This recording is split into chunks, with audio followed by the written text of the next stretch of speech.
This is the Open University. It's the biggest and, I believe, the best city in the world. Blade Runner-esque at dusk, surprisingly gentle, calm and kind, village-like in the dipping sprawl of its suburbs, almost car-free on its endless web of back streets, and completely charming once you've attuned yourself to the subtle beauty of its ugliness. Welcome to Miyashita Park in Tokyo, and I'm walking like a BBC documentarist away from the Sequence Hotel on the roof of this shopping centre, and I'm sort of interested to see if this is actually made of concrete, because it looks like the brutalism of the Edinburgh St James Centre, which they just demolished because it had horrible asbestos and stuff in the materials, and it was affecting our civil servants here in Scotland. But this place, it's like a €200 a night hostel. Let's come with me and let's have a look and see if it's really made of concrete, because it's kind of neo-brutalist. I think it's like a revival of brutalism, and I'm fascinated by the idea that just as in Scotland they would be demolishing the St James Centre and building a sort of grotesque new version, they would be building in Tokyo a building which looks to me very much like what was demolished in Edinburgh. Come and let's see.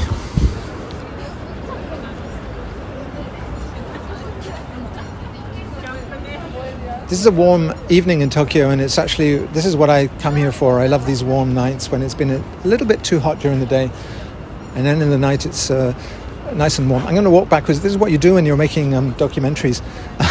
If I were doing the Ruttles, if I were Eric Idle, I'd be running backwards now, saying, come with me and let's discover the Ruttles. Let's discover this. I think there's some bars and things you can go into up here as well. But yeah, this is one of the new buildings that I wanted to check out, the Miyashita Park, it is literally an urban park on the roof, which is very important for climate change and releasing the kind of strong temperatures which are accumulated by concrete and buildings and things in cities. But I also wanted to see Scramble Square, which is behind us there. Quick shot of Scramble Square. This is not scripted by ChatGPT this time, by the way. So here we have Sequence Miyashita Park, which is an expensive hostel. You can book it in hostels.com, but I want to see what's happening inside. So first of all, I want to see if it's really concrete. I don't know, it's some kind of stone, definitely. Let's go inside. Here the values of the West have died and gone to heaven, and Western tourists are currently, thanks to a very advantageous exchange rate, finding a capitalism which doesn't bite their heads off.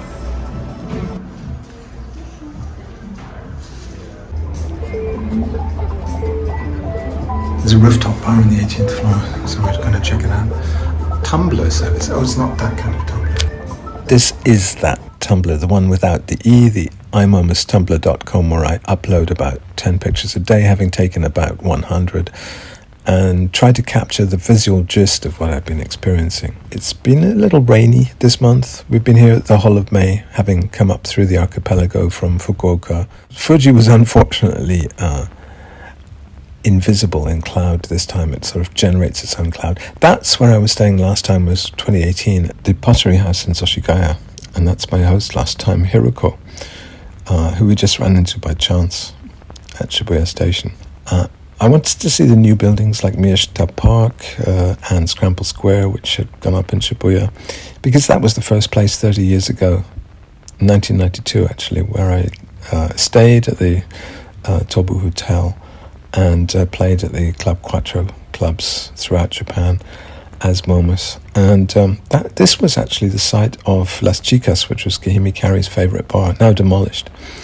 And so here's a list of all the cafes we've been to so far in Japan. So 20 years ago, I lived in Nakameguro, and Bonjour Records was doing the sort of French touch CDs and also avant-garde stuff like Dominique Petitgon. I still find this sort of plastic pseudo-Western architecture bizarre here, and the modernist small house architecture very inspiring. Just things you see on the streets. This was Higama Coffee, which became one of our favourite cafes. Here's a dandy on Cat Street, quite an elderly man who looked a bit infirm actually, Noemi posing in front of a Noemi sign, on Takeshi Dodori, which I call Takishit Street. Some bags we got for 100 yen in Osaka. That I like because it's Scottish symbols done better. It's almost like the West dies and goes to heaven in Tokyo. This is a new Yuichi Yokoyama volume, some dandies in Daikanyama, and flowers everywhere because people have little pot gardens in front of their houses. This is a shrine near where we're staying in Akabane, which is up in the north of Tokyo, just north of Ikebukuro. Nobody we speak to has actually been to Akabane. Or Jujo, which we find much more charming, which is, weirdly enough, like a Bangladeshi immigrant area to the south of Akabane, and is very villagey with an amazing shotenkai. That's Bear Pond Coffee in Shimokitazawa. This was the centerpiece of the Barbican exhibition on modern architecture, and it was built as a kind of exemplary open modernist structure, designed by So Fujimoto as a kind of human goldfish bowl, but terribly decayed now and rusted and dirty. And of course, the thing you always find in these buildings is curtains have been put up to stop people seeing into the goldfish bowl. We made a trip also to Jimbocho, which in 2018, my last visit here, was a real center of gravity where I'd buy secondhand books, European books, because I was preparing to return to Europe. Amazing parks and plants everywhere, although on the surface it doesn't seem like a very green city. The point of Miyashita Park is to put greenery on the roof of buildings.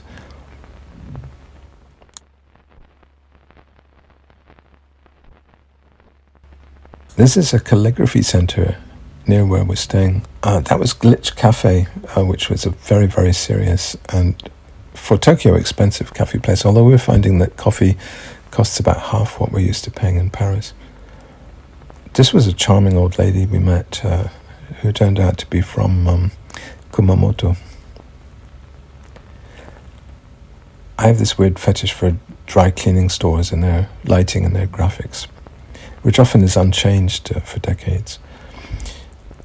We went on a windy day to Nihonbashi, and there's a lot of stores, including the Minape Honen store there, and sort of weird pop-ups and creative craft stores and things like that. But really, I find when I live in Japan, I'm always attracted to the suburbs. There's something weirdly reassuring and comforting about the peacefulness of the suburbs when you're walking, especially when the weather's nice, through these rather anonymous streets, which are almost like there's a very porous boundary between their private space and the public space of the street. This is magazines, retro magazines in Jimbocho. Some of the dorama stuff in Shimokitazawa, where you used to be able to get back copies of all the magazines, is no longer there, or very hard to find now anyway. This is the French Institute, which unfortunately has closed its cafe now. A lot of things have not recovered from COVID, and one of the things you notice when you get to my age is that your mental map of a city you haven't lived in for 20 or 30 years is hopelessly out of date. So you go around saying, oh, there used to be a fantastic cafe here, there used to be a bicycle repair shop here, and they're no longer there. Sometimes you're surprised by what is still there, though. This is Hako Yamazaki, who Naomi particularly loves as a singer, and who was actually having a birthday performance in Ginza last weekend, which Naomi wanted to go to, but it was sold out. Tin Look, a classic illustration from the 70s.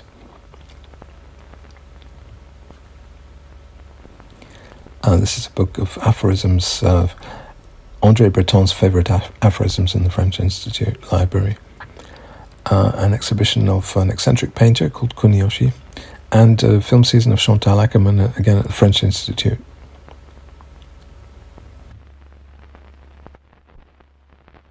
That's my favourite shop in Jimbocho. Well, that's next door to my favourite shop in Jimbocho. This is the Fukagawa Edo Museum, which is an indoor village, kind of like a stage set of how Japanese towns used to be. So it's quite like Tadanumi, the last video I released, where we stayed in this little town by the sea, the Seto Sea. Here's some leaflets at the Museum of Modern Art, MOT, more Yamazaki records, and that's in MOT, an exhibition. That's MOT's, that's Blue Bottle Cafe's newsletter. See, you can't distinguish the Contemporary Art Museum's newsletter from the cafe's newsletter. Kiyosumi Shirakawa is kind of the cafe area. All the best cafes, including the Blue Bottle flagship, are there. This is Puritan style. I'm very fascinated by the lack of colour. Everyday salop is a kind of a joke because it really says salopette, which means dungarees in French. This is just people's floral displays outside their houses, or sometimes in their bicycle baskets. A store in Shinjuku in which a pet is getting pet supplies. And here we're back at Tikuma Donuts in Harajuku.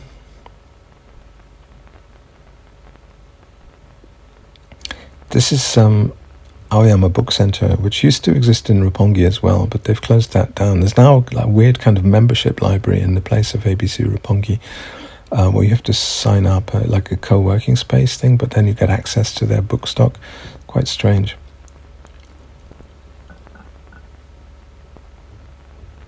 Cool bicycles everywhere. I did leave a bicycle in Tokyo as well, but I haven't repaired it. But it's also still there, like my Osaka bicycle. It's not been stolen from the place I left it. This was a cat wrestling with a snake that we saw and sort of made a wide circle around. This is my Scottish friend Alistair, who I always meet up with in Tokyo.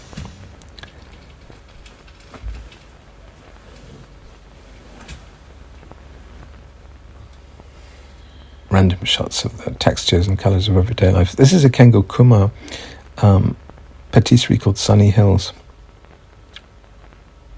Somebody's jazz window in Jujo. Our friend ran on a rainy day by the Meguro River. We actually discovered an amazing basement with second-hand clothes, a recycle shop run by old people in the community centre in Meguro. Actually, right next to where I used to live. That's my favourite stack of cheap French paperbacks in Jimbocho. And the view out over Akabane's southern suburbs. I'm always attuned to the kind of Showa retro details of Tokyo, the slightly decayed elements. This was when we went down to Jiugaoka and looked at some old shopping centres, because we were going to see Viva Strange Boutique, which is run by Minami Yamaguchi, who's the partner of Keigo Oyamada, i.e. Cornelius.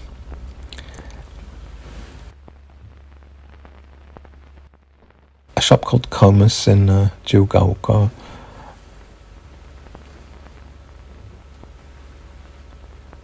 And this is the Moriyama house, which is actually weathering a lot better than the So Fujimoto house in Koenji. This is a koi pond at a Blue Bottle cafe, actually. The Moriyama house by Sana. And that's actually a strange compound for workers at the American Embassy, which you see from the Mori building. We went to the Mori Museum.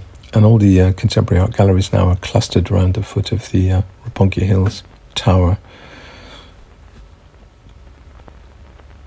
This is the exhibition at Roppongi Hills, which is about sort of classroom, world classroom, I think it's called. So it's using sort of didactic inspiration.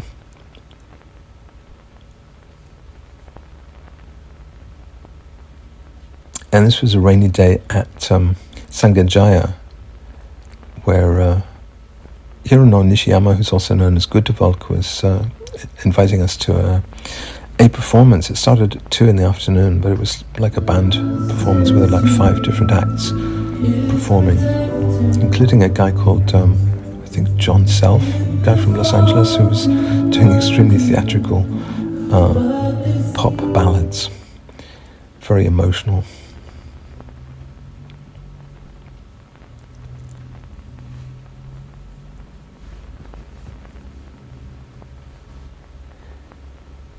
This is our Airbnb in Akabane. Looks like a bomb has hit it. There was actually an earthquake while we were here. It was based in Chiba, and it was something like 6 on the scale, so it's quite a large earthquake. And the scariest thing is when you get the alerts shouting, there's sort of siren noise and a voice shouting earthquake, and then a few seconds later the actual earthquake hits, so you never know quite how strong it's going to be, but you're awake anyway. This happened at like 4 a.m, and it was really just a bit of a rumble, a sway, nothing very alarming. Nobody died. I don't think anyone died. Maybe 1 or 2 people died in Chiba, falling off ladders and things, although why would you be up a ladder at 4 a.m? This is just outside Shibuya, actually.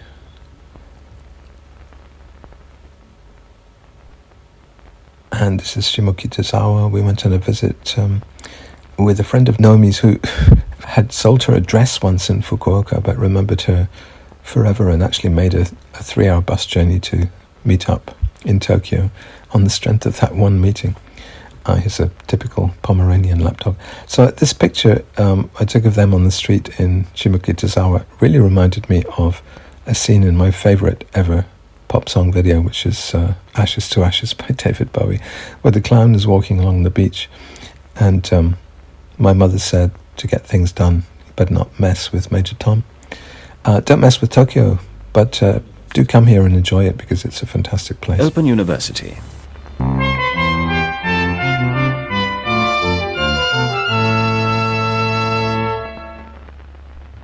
This is BBC Two.